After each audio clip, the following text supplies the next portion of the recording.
नमस्कार दोस्तों, मैं राकेश कुमार मौर्य एडवोकेट। आइए जानते हैं राजपाल यादव जी का केस जो है में क्या हुआ था। राजपाल यादव जी की शादी राधा यादव के साथ हुई थी। ये फिल्म और स्टेज शो और एक्टिंग से पैसा कमा रहे थे। आपने सुना ही होगा, ये अच्छे एक्टर थे। किसी न किसी 2010 के समय किसी न किसी मूवी में लेके आते थे और 1 से 1.5 लाख 2 लाख पर मूवी चार्ज किया करते थे। उनके पास अच्छी खासी कमाई थी उस समय। इन्होंने फिर एक फैसला लिया, कहें कि वो फैसला जो इनके लिए बहुत घातक, जिसके लिए आज सुर्खियों में बने हुए हैं, वो फैसला लिया एक मूवी बनाकर, अता पता लापता मूवी। इसको इन्होंने डायरेक्ट भी किया और अपने प्रोडक्शन में बनाया। जी, इसमें इन्होंने अपना पूरा पैसा भी लगाया और कारपोरेट लोन लिया। जी हाँ, इसी लोन की ही आज चर्चा हो रही है। इस लोन को इन्होंने लिया था मुरली प्रोजेक्ट प्राइवेट लिमिटेड कंपनी से लिया था। इस लोन में इन्होंने पोस्ट डेटेड चेक दिया था, 7 से 8 चेक।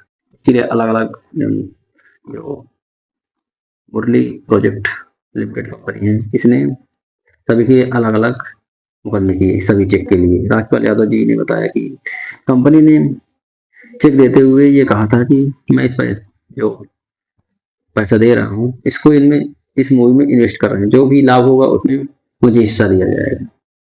लेकिन जो बीच में एग्रीमेंट हुआ था वो तो लोन का हुआ था, वो और उसी कह रहा था। तो इसी के आधार पर इनको समस्या हुई।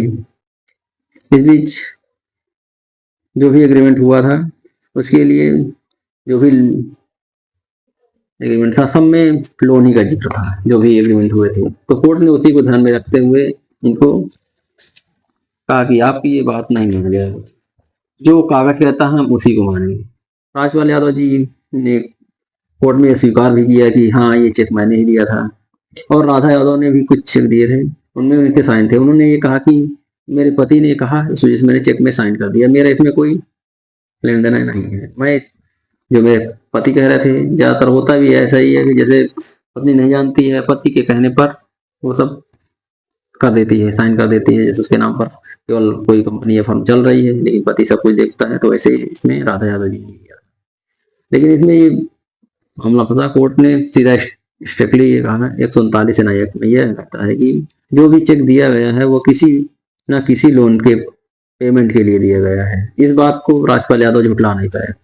वो इसको बता नहीं पाया कि हाँ, मैंने ये जो चेक दिया था ये किस पर्पज से दिया था।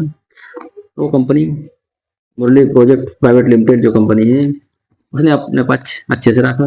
राजपाल यादव जी इसके लिए अपील में गए, सभी हथकंडे अपना लिए, लेकिन कोर्ट ने कहा कि कानून की नज़र में सभी एक होते हैं, कोई छोटा बड़ा नहीं होता है, सबके लिए, चाहे आप एक्टर हो कुछ भी हो, कानून सबके लिए है। इस वजह से उनको फिर जेल जाना पड़ा। इसमें जेल इस वजह से जाना पड़ा इनको कि आप, कोर्ट ने कहा कि अपील तभी हम आपकी अपील सुनेंगे जब आप या तो सरेंडर करें या तो पैसा इसमें का पे करें।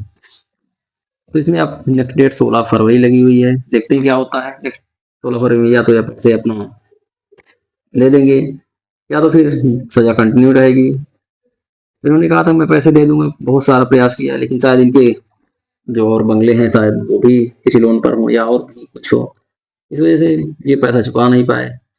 कई सारे खबरें आई कि कई सारे लोगों ने इनकी मदद करने की प्रयास भी किया, लेकिन कुछ अभी होता दिख नहीं रहा है। देखते हैं क्या होता है आगे, जो भी अपडेट होगा मैं उसको बताने का प्रयास करूंगा। धन्यवाद।